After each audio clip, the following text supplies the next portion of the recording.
Coucou tout le monde, j'espère que vous allez bien. Je vous retrouve aujourd'hui pour une deuxième partie sur le prix des activités à Istanbul. Il y a pas mal d'informations que vous retrouvez dans l'ancienne vidéo. Je ne vais pas réitérer ici, vous donner les horaires d'ouverture, etc. parce que ces choses-là n'ont pas changé. Par contre, les prix ont vraiment augmenté depuis. Donc voilà, je voulais faire une petite update. En effet, les prix des activités à Istanbul ont augmenté comme tout a augmenté et cela est dû en fait à la baisse de la lira. La lira continue de perdre de sa valeur. Et de ce fait, voilà, tout continue d'augmenter, même pour nous qui avons des euros. On pourrait penser que notre pouvoir d'achat augmente, mais non, parce qu'il se charge d'augmenter les prix comme il faut. Donc voilà, vous allez le voir dans cette vidéo que les prix ont bien augmenté en l'espace d'un an.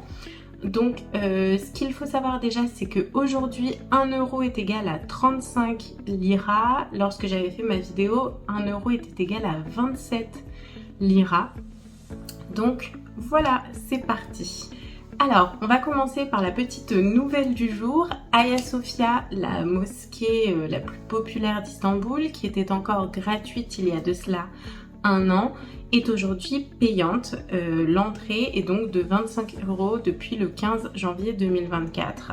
Voilà, après vous avez différents packages, si vous voulez prendre avec un accompagnement ou autre, les prix augmentent. Mais à ce jour, tout touriste qui souhaite rentrer dans l'enceinte de la mosquée Hagia Sophia doit s'acquitter d'un droit d'entrée de 25 €.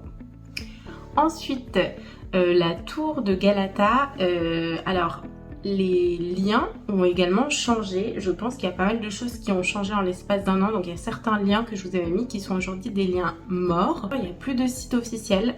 J'ai dû passer par un site un petit peu qui est dit site officiel, mais qui est un site sur lequel vous pouvez acheter des museum pass, etc. Et sur ce site, je n'ai pas trouvé de pass inférieur au prix de 30 €. Donc voilà, le prix d'entrée aujourd'hui de la tour de Galata pour les touristes est de 30 €. Pour chaque monument, vous avez un prix touriste, vous avez un prix local, vous avez un prix étudiant. Je vous mets les liens des sites dans la barre de description et sur les sites vous pouvez retrouver donc tous les détails, etc. selon si vous êtes un étudiant, un local, etc. Cette vidéo s'adresse aux touristes francophones principalement, vous en doutez bien. Après, si jamais vous avez des questions, n'hésitez pas à me le mettre en commentaire, je réponds à tout le monde et je vous partagerai les prix, etc. en fonction de votre statut. Ensuite, on a le palais de Topkapi. Eh bien c'est pareil, je n'ai pas trouvé de droit d'entrée inférieur au prix de 50 €. Donc aujourd'hui, si vous voulez visiter le palais de Topkapi, c'est 50 € et plus selon les combos que vous voulez faire si vous voulez visiter les différentes parties du palais de Topkapi. Ensuite, il y a la basilique citerne et le prix varie en fonction de l'heure à laquelle vous vous y rendez. Si vous y allez entre 9 h et 18 h 30, cela vous coûtera 800 liras.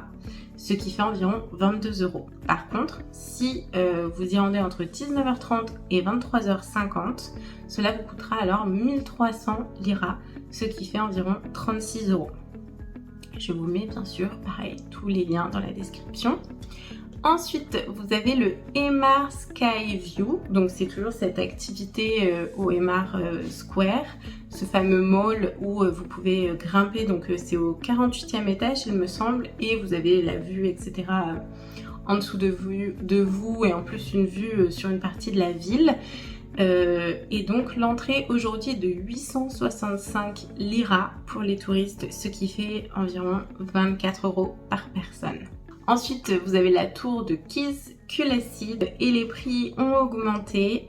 Aujourd'hui, l'entrée coûte 27 € et 2 € de transport. Donc ça vous fait un total de 29 €. Pour les personnes qui ont le Museum Pass, c'est-à-dire ce fameux pass qui vous permet d'accéder à plein de musées dans Istanbul, donc vous achetez le pass et après vous pouvez accéder au musée, l'entrée est gratuite, mais vous devez tout de même payer le transport, donc qui est de 75 liras, ce qui fait environ 2 €. Ensuite, nous avons la Çamlıca Kulesi, c'est-à-dire la Çamlıca Tower, la tour de Çamlıca. L'entrée aujourd'hui est à 900 liras, par personne, c'est-à-dire environ 25 €. Vous avez aussi le pass coupe-fil qui lui est un petit peu plus cher. Mais comme je vous l'avais dit, je ne vous recommande pas de le prendre. Je ne sais pas d'ailleurs s'il y a des personnes qui l'ont fait ou autre. Je vous laisse me dire en commentaire. Je vous laisse me faire un retour si vous avez pris le coupe-fil, si vous trouvez ça utile ou non. Et enfin, pour finir, nous avons le palais de Dolmabace. Donc lui, c'est entre 35 et 38 € selon les sites. C'est vraiment un site très touristique, donc je n'ai pas réussi à trouver de site autre que pour les touristes. Voilà, encore une fois, je suis passée par le site Megapass parce que tout simplement, comme je vous disais, il y a pas mal de lieux touristiques aujourd'hui qui n'ont plus leur propre site internet et qui passent par ce site uniquement.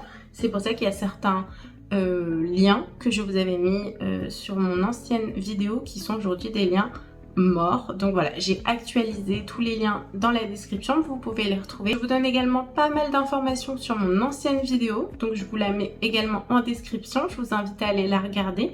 N'hésitez pas surtout à me mettre plein de commentaires, à me faire vos retours, à me dire quand c'est votre prochain voyage à Istanbul. N'oubliez pas aussi de vous abonner à ma chaîne et de me mettre un petit like, ça me ferait super plaisir. Et je vous dis à très bientôt pour une nouvelle vidéo.